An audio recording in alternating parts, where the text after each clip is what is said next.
We also asked the men and women on the streets about this topic. Here's what they have to say.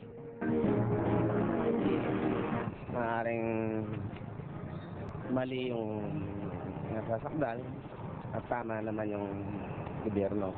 Ama lang si Noynoy na kasi kakampi siya ni Gloria eh. Yun lang. Kailangan talaga alisin si Corona. Sana naman malaman yung katotohanan kasi important yan sa bansa natin, di ba? Kasi sila mismo sa gobyerno, dapat sila yung nagkakaunawaan, pero ngayon sila yung nagkakagulo. Eh, siyempre, yung makita namin yung malaman ng publiko yung proceedings, marinig kung ano yung totoo. Na lang natin yung, siyempre yung mga susuporta sa kanya at saka yung mga against niya sa kanya. Pero I think ako naniniwala kay Corol.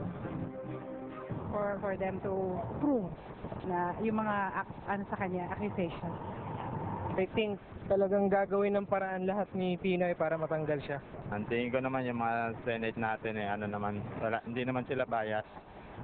Kung ano talaga yung katotohanan, yun lang yung talagang lalabas din. Matatalo yung gobyerno dyan. Panalo si Corona. Maraming kakampi. Saka mali yung ginagawa ni Pinoy.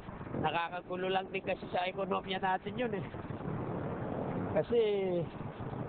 Kasi kung minsan, siyempre yung taga-ibang bansa ayaw nang pumunta rito dahil magulo eh, di ba?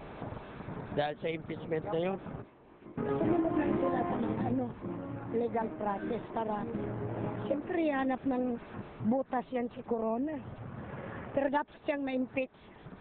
Dapat lang. Nandiyan ako sa kanya.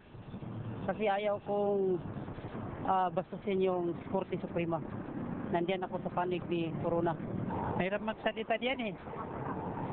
Pero palagay ko meron man siyang karapatan. Palagay ko puro deny lang yan si Corona. Wala naman umaamin sa gobyerno natin sa totoong ginagawa nila eh. Siguro baka pa impeach siya kasi pati ba yung ebidensya ng mga kalaban.